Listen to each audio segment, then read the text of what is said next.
What's going on, Chattanooga? It's your girl, Nana K. And right here with me, I got the talented, the handsome, the wonderful T.A. Thomas. Yo, what up? What up? What up? Yeah. What's happening? Yes. And we're going to get to know a little bit more about him. Um, Sir, I was listening to you. I searched you up on Apple Music, and you just Uh-oh. dropped a single yesterday Yeah, yeah, yeah. called Preach. Preach, preach, preach, preach. You know what? Thank you, because I was going to ask you to sing anyway to test your Yeah. vocals. You probably got my manager over there jumping and cheering right now. She's like, yeah, make his ass sing. No, but I love your work, love your sound. Like, tell me about Preach. Like, how did that come about? What's the inspiration behind it?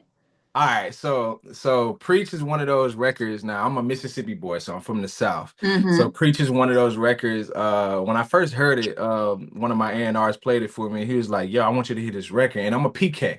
You know what I'm saying? And something that's so unique about my sound in Southern Soul, it's a fusion of R&B, blues, and gospel all together. I heard this record, and I'm like, yo, it's something in this joint. I was just like, yo, I just got to get it reproduced. And I told my producer, I'm like, yo, I need you to make this song feel like a church service, but sexy, a sexy church service. I know that's crossing all the boundaries right there. I know. So when he made the beat and he got it back to me, I'm like, yo, this is it right here. But I'm Southern Soul. I'm pretty sure you know about Southern Soul being in Tennessee. You know what I'm saying? So this record really kind of embodied all those elements of stuff that I grew up on. I love that. I definitely get the sexy church Yeah, church blend right there. yeah, Because I was like, wait, is this like, but it's good though. I love it. And a lot of people, yeah, I know I read that you make music that you want everybody to connect with, and just listening to that song, listening just off the first couple of seconds, you yeah, get that. Like you yeah. resonate, whether you are religious or you're just in love or coming off a breakup, like you connect with it. And I love that. Not just I only Preach, but appreciate that. all your other songs too. I appreciate that, Zainab. I appreciate that. So Hey, we're gonna get into you. You're from Mississippi. yeah. What was your upbringing like, your early life, and how did you turn to music? Yeah, man. So like a traditional, down south story being raised in the Bible Belt. I was raised in church, from a small town called Hollandale, Mississippi. It's super small. So, one person know you, everybody know you. So I grew up singing in church and, just became a local piano player and singer in my hometown. And my mom was a pastor. So, I first started off playing the keys, then I kind of got into singing. I went to Jackson State, started singing for this gospel group, James Fortune and Fire. So, going back to your question, I feel like gospel was like a lot of my intro into music. Mm-hmm. That was my first introduction, gospel and blues and Southern soul. You know what I'm saying? So I didn't find out about a lot of the R&B stuff until I started stealing my sister's CDs as I got older. You know what I'm saying? So for me, it was really just like the soul and gospel. That was Yeah. my intro. Growing up Mississippi. BB King, Muddy Waters, Sam Cooke. That's Mhm. all stuff that was local to where I was raised. Okay, I love that. So, what did your parents think, and probably your whole family, when Yeah, coming up in church, and then now you're like doing this sexy yeah. gospel thing? Like, what was their reaction to that? Well, to be honest with you, my folks, I probably dealt with more. It really has been very acceptable because my music isn't like you listen to my music, it's really wholesome, to be real with you. Hmm, hmm, hmm. It's like respectfully toxic wholesome, you know? That's really toxic. Wholesome. You know what I'm saying? Because I really tell real stories and I'm very respectful of women. I love ladies, so I'm a crooner. I talk to ladies very respectful and stuff. So my music not very derogative at all. So my folks was like, yo, we like this. I mean, it's kind of, you pushing it a little bit, but it's all right though. We're gonna let you we're gonna let you get by with it. No, Yeah, I love that. I love the crooner part because they say let's get back to R&B where people was crying in the videos and reaching for the yeah. hair, and I'm that's reaching. this gives like it's modern, it's contemporary, it's new, it's fresh, Yeah. and people can relate. I didn't know, I didn't connect your name with your songs, but I heard it. Yeah, So yeah, yeah. like, I was telling everybody else, I'm like, I was listening to Caught Between Two Worlds, and I'm like, oh, I know that song. Oh, I Oh, heard that it's song. crazy. That's And because crazy. in Apple they have like the collective of R&B every week that Yeah, yeah, refreshes. yeah. So like I would listen, and your songs have been on there. So Oh, that's crazy. literally, Yeah. I'm in the car and I'm like listening to everything. First three songs. I'm loving it. I'm like, oh, that's me. That's how I'm feeling right now. Like That's this, yeah. and then you got preached just the icing on top. Like Yeah, yeah. we I love it. I appreciate that. I You're appreciate that. welcome. Yeah. So walk me through the transition from going, the start of your career when you're going to school and you're branching out from like I guess traditional gospel to now making Yeah. R&B Yeah. and then you were part of a group Yeah. Next Town Down. Yeah. Yeah. How did Yeah. you get into that? All right, so transitioning from gospel, I love gospel a lot, but I knew that there was something more that I'm like, yeah, I want to, I'm on this gospel stage. I really want to take my shirt out right now. No, I want to get, no. no, I get no. Jesus already got a tab on me. So anyway, so I was like, so I'm like, yo, I knew I always want to do soul and R&B music, that. just express myself in a different way. And I felt like it was like, no, I didn't feel like my junior year of college, I got discovered online, and I met these four amazing guys that can sing they tail off. We was a Mhm. very different group. Everybody sung lead, so it wasn't like a background singer. Everybody sung Yeah, lead. Yeah, so yeah, that moment was big for me because as a guy coming from a little small town in Mississippi, now getting the opportunity to move to Los Angeles, I'm leaving school. I'm texting my professors. I'm like, yo, I got a yeah, dip. I just got this opportunity to sign with Sony. I'm out, So I moved to LA, and yeah, we go on our run. And that moment for me was like artist development. Like I learned so much in the group, learn how to record, learn how to tame the gospel where it was readable in R&B. You know what I'm yeah, saying? So it was a lot of growth for me. We kind of departed in the pandemic. The pandemic just was very challenging for a lot of artists. I had took a couple of losses, so I felt like I had a different story to tell, and I couldn't tell that with nobody else. It just had to be me, So we bowed out gracefully, and yeah, I got my first opportunity, and that was Caught Between Two Worlds. Our journal, Caught Between Two Worlds, came out of this journal. You know what I'm saying? So when you tell me you connected to the stories, this is how you feeling today. Yeah, some of those song topics came out of this journal. Yeah.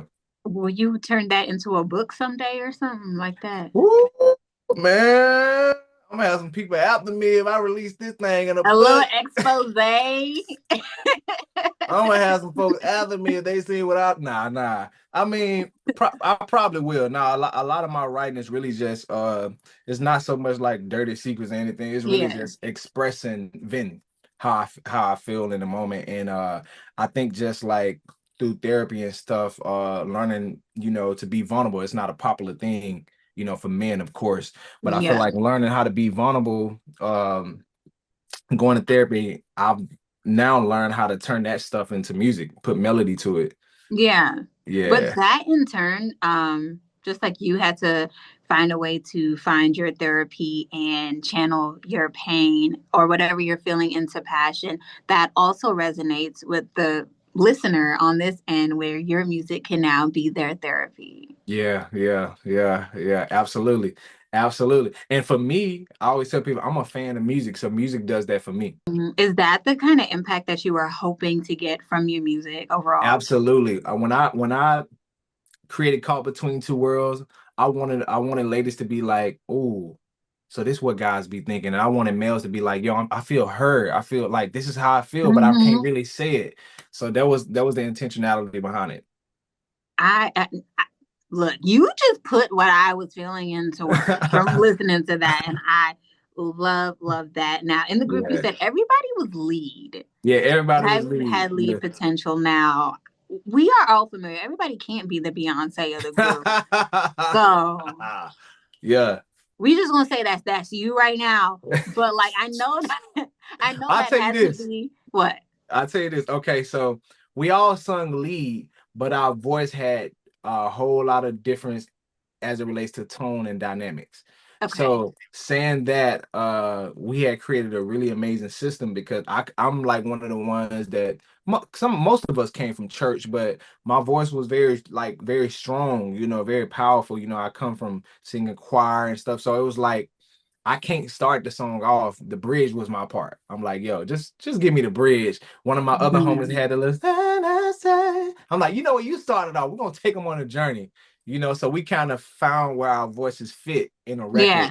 and kind of took people on a journey with our different dynamics and tone. Is there like an upcoming collab with them, or in the future, do you see yourself working with them again? Absolutely. And one of the guys in the group, we actually wrote a record that got nominated for a Grammy together on Chris Brown's album. So we still work together. And shout out to Von Waters. He actually won a Grammy this year, again, working with Chris Brown. So we have a very good working relationship. And yeah, I'm definitely gonna throw them on some in the future. Yeah, well, we look forward to hearing it. I love Yeah. that. So, like, Caught Between Two Worlds was released last year. You just released Preach yesterday. Are Yeah. we getting an album this year? Are we getting just a series of singles and another Yeah. EP? Like, what are we getting this year? You finna get an EP soon and definitely Okay. the album this year. So it's gonna be a lot of music this year. It's Okay. gonna be a lot of music. I'm gonna be feeding the people this year. We need it because we're starving right now. I gotcha. I gotcha. And a You know, video for Preach. Can we look forward to the video for that? if y'all keep running it up, I can. I did a collab with From the Block for Shooters Only for a visual for it. Yeah. So if you go on YouTube, it's kind of like a little visual, but I may shoot an official video for it. We're gonna see. We're gonna Please. see. It needs it. Like we hear Yeah. it, like verbally we hear that we need the Yeah. visual representation to match because Yeah. the song is great. Like I the song is appreciate it. great. Thank I'm you. not gonna lie. Thank So you. is there anything that you want the people to know about you that we don't know or that I didn't ask already? Nah, I feel like you pretty much touch everything. Oh, well, Yeah. thank you. Well, Yeah. one thing you do, I do have a request. Go ahead. In addition to you singing, right? Uh-huh. When you start performing, Uh-huh. when you start touring, I need you to make Chattanooga a stop.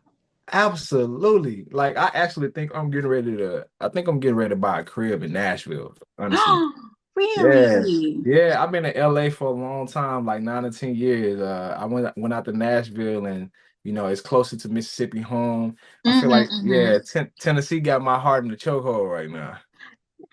You're not the first person to say that. So Yeah, I we welcome you. Okay, come on. We got the hot chicken. We got the music. for Whatever you real. need, you got it. Just come Now on. that's the only thing, I'm out here with my vegan shakes and stuff. I'm like, yo, how I'm gonna have abs? I'm Mm. trying to have my sexy R&B thing going on, and Hey, they got y'all got some nice vegan okay. places. Okay, then we got you. We got you with all that. All Well, right. We're gonna see. We're thank gonna see. you. You Well, welcome. where can the people catch up with you? Instagram, Facebook. Yeah, so you can follow me on all social media platforms at TA Thomas. And if you go to my website, tathomas.com, you can subscribe to the email community and you can just stay up to date with everything that I got going on and stuff I got coming out. Okay, we're gonna Yeah, definitely be watching. I am rooting for please. you. You Yeah, are I appreciate you. amazing, so talented. Like, thank you. Thank you, Zainab. Thank you. Okay, Chattanooga, you heard the man. Catch up with him, okay? Yeah, do that. All right.